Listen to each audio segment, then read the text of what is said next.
perguntas muito difíceis de serem respondidas, difíceis para o homem comum, difíceis para qualquer escritor que escreve muito bem sobre muitas coisas responder. Agora existe um livro que responde, é a Bíblia. A Bíblia responde a todas as perguntas espirituais, porque a Bíblia é um livro genuinamente espiritual. Conquanto a Bíblia trate de geografia, de matemática, de medicina, a Bíblia trata de todas as matérias que o homem se debruça-se sobre ela. A Bíblia fala de filosofia de maneira maravilhosa. Os grandes filósofos ficaram buscando respostas para grandes perguntas quando a Bíblia responde. Agora precisamos examinar as Escrituras, porque contém nelas as palavras de vida eterna. Para perguntas do tipo: quando começará o milênio? Quando será o arrebatamento da igreja? Quando começará a grande tribulação? E a volta de Cristo, quando se dará? A Bíblia responde. Se a Bíblia responde, então vamos ler o que a Bíblia diz em Mateus, no capítulo 24, palavras de Jesus a partir do verso 32 ao 35. Aprendam a lição da figueira.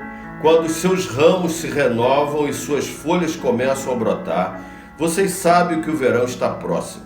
Assim também, quando virem todas estas coisas, saibam que ele está próximo às portas. Eu asseguro a vocês que não passará esta geração até que todas estas coisas aconteçam. Os céus e a terra passarão, mas as minhas palavras jamais passarão. Antes que você diga que Jesus enganou aquelas pessoas de há 2000 anos atrás, eu quero dizer a você que Jesus nunca nos enganou. Jesus não enganou a eles e nem a nós. Eles é que se enganaram. A igreja do primeiro século ficou imaginando que Jesus estivesse falando deles, daquela geração. O próprio apóstolo Paulo, no alto da sua intelectualidade, também não compreendeu muito bem. Como citei no vídeo anterior, ele mesmo disse: e nós, os que estivermos vivos, seremos transformados e levados, arrebatados. Ele falou e nós, pensando nele mesmo e naqueles que viviam no seu tempo.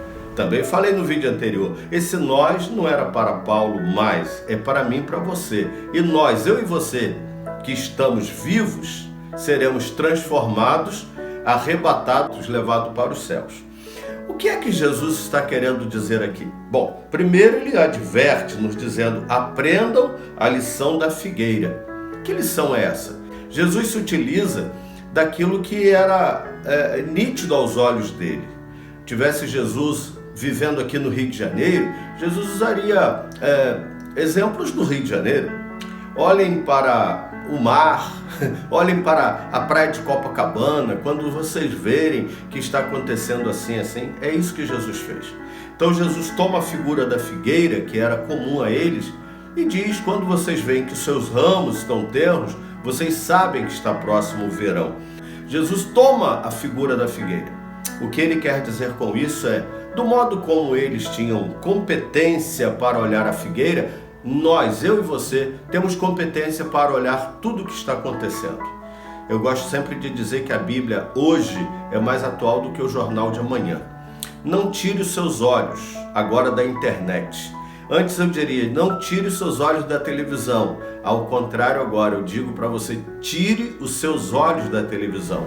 A televisão não tem nada que presta, principalmente aquela Globo lixo, né? Não, Globo esgoto, porque o lixo a gente ainda consegue reciclar. Tem nada que presta nessa emissora. A internet é atual, ela nos traz notícias da hora, do momento. Jesus diz: quando estas coisas estiverem acontecendo, como a figueira para os judeus, são os acontecimentos desse tempo.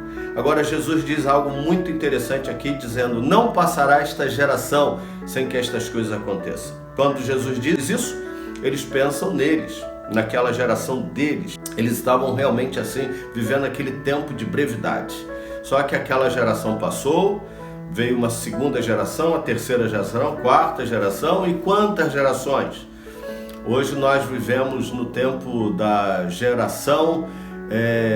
que geração é mesmo essa que a gente está vivendo, hein? Até a gente se confunde. A geração anterior é a geração Z. Agora já estamos em uma outra geração. O tempo das gerações era maior, 25 anos, né? Quando a pessoa estava no auge das suas atividades. Não é 25 anos de vida, 25 anos no auge do domínio. Agora é de 15 anos. Mas é dessas gerações que Jesus está falando? Não. Devemos olhar para a natureza. A natureza toda tem quatro estações, né? Primavera, verão, outono e inverno. A Terra tem 4 pontos cardeais: norte, sul, leste, oeste. As fases da Lua são 4 também. Tudo 4, né? Então, por que as gerações não seriam 4 também? O que digo com isso? Jesus está falando da geração dele, não passará esta geração. Lembremos de que Jesus disse: sobre esta pedra edificarei minha igreja. Jesus estava falando dele. E agora ele está falando: não passará esta geração. Ele não disse: não passará aquela geração, se referindo à minha geração ou à geração dos que vierem depois de mim. Ele está dizendo: não passará esta. Ele está colocando no presente. Por isso que eles entenderam que era eles. Mas Jesus estava falando esta, ele estava falando dele. Porque a primeira geração foi a geração de Adão e Eva. Como as estações são 4, como as fases da lua são 4, como os pontos cardeais são 4, as gerações são 4 também. A primeira geração é Adão e Eva. E começa, depois de Adão e Eva, a segunda geração, a geração de Noé.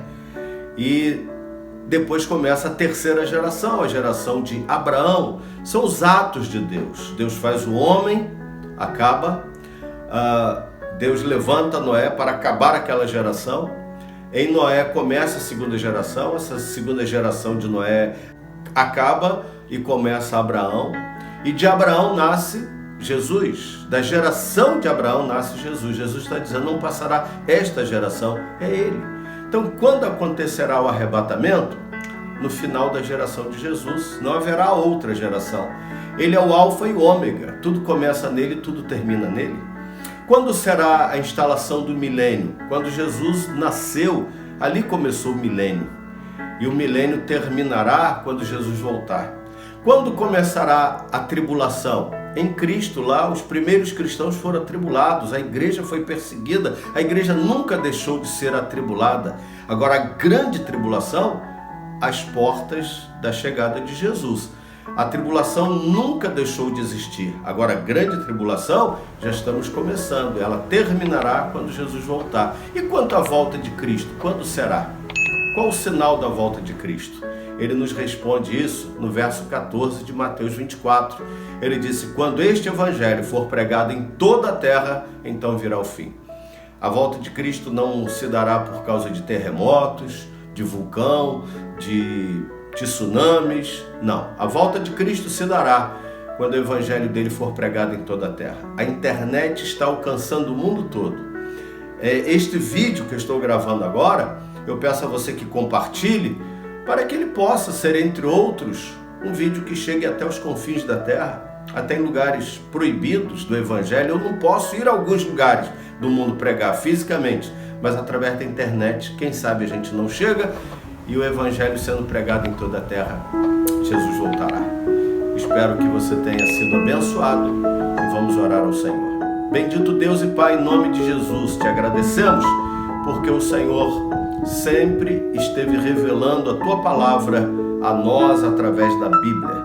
Precisamos da iluminação do Teu Espírito para entender, para aprender. Ensina-nos a Tua palavra e te pedimos em Teu nome, Jesus. Amém.